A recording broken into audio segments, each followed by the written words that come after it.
மகாநதி சீரியலில் இப்போது நம்ம வெண்ணிலா வந்து நம்ம காவேரி கிட்ட போயிட்டு பயங்கரமாக பேசுகிறாங்க இல்லையா? விஜய் எனக்கு தான் டிவோர்ஸ் பண்ணிட்டு போகிற வழியை பாரு, எனக்கும் விஜய்க்கும் கல்யாணம் அப்படின்னா கூட நீ முடிச்சதை பார்த்துக்கோ அப்படின்னு காவேரியும் சொல்லியாச்சு.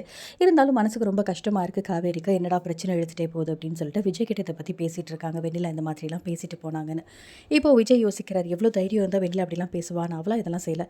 கண்டிப்பாக இது பின்னாடி யாரோ இருக்காங்க, சொல்லி கொடுத்து தான் இந்த மாதிரி வெண்ணிலா பேசிட்டு போகிறா. கண்டிப்பாக அதை கண்டுபிடிக்கிறேன். நீ தைரியமாக இரு காவேரி, எதுக்காகவும் எப்போவும் நீ வந்து கலங்கக்கூடாது அப்படின்னு சொல்லிட்டு தைரியம் சொல்லிட்டு வீட்டுக்கு போகிறாரு. அதுக்கப்புறம் வெண்ணிலா பார்த்து பயங்கரமாக திட்டி விடுறாரு. மனசில் என்ன நினச்சிட்டு இருக்க, காவேரி கிட்ட போய் இதெல்லாம் பேசிகிட்டு இருக்க, காவேரி ஏன் பொண்டாட்டி அப்படிங்கும்போது அப்போ நான் யார் அப்படின்னு லூசுத்தனமாக பேசாத வெண்ணிலா, காவேரி நான் தாலி கட்டின பொண்டாட்டி, அவள் தான் எனக்கு எப்போவுமே பொண்டாட்டி, இந்த மாதிரிலாம் பேசாமல் ஊர் கிளம்புற வழியை பாரு அப்படின்னோட விஜய், இங்கே பாருங்கள் எல்லாத்துக்குமே அளவு இருக்குது, ஒழுங்காக அவளை டிவோர்ஸ் பண்ணிட்டு போக சொல்லுங்கள், என் மனசில் இன்னைக்கு இல்லை எப்போவுமே நீங்கள் தான் விஜய் இருப்பீங்க, அது மட்டும் இல்லாமல் உங்களுக்கு எனக்கு கல்யாணம் நடக்க தான் போகுது, அதை பாருங்கள் அப்படின்னு சொல்கிறாங்க.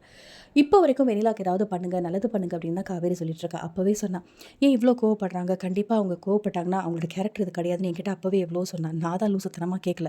இந்த அளவுக்கு நீ பேசுகிற அப்படின்னா அவள் கூட்டிகிட்டு வந்து ஒன்று வைத்தியம் பார்த்து வச்சிருந்தா பாரு, அதனால தான் இந்த அளவுக்கு பேசுகிற, இல்லைனா நீ அப்படியே பைத்தியம் மாதிரி இன்னும் ஹோமில் தான் இருப்ப அப்படின்னு சொல்லி நம்ம விஜய் சொல்ல, இப்போ வந்து வெண்ணிலா சொல்கிறாங்க, இல்லை விஜய் பரவாயில்ல, அதுக்காக நான் உங்ககிட்ட தேங்க்ஸ் சொல்லிக்கிறேன், ஆனால் உங்களை என்னால் விட்டு கொடுக்க முடியாது, என் புருஷனை யாருக்காகவும் எப்போவும் நான் விட்டு கொடுக்க மாட்டேன், காவேரி மட்டும் என்ன அப்படின்னு சொல்ல, லூசுத்தனமாக பேசாத காவேரி, திரும்ப திரும்ப அதே தான் சொல்கிறேன், நடந்ததெல்லாம் நடந்துடுச்சு, அவ்வளோதான் சொல்லிட்டேன், மாமாவை கூட்டிகிட்டு ஊருக்கு போகிற வழியை பாருன்னு திரும்பவுமே கத்துறாரு.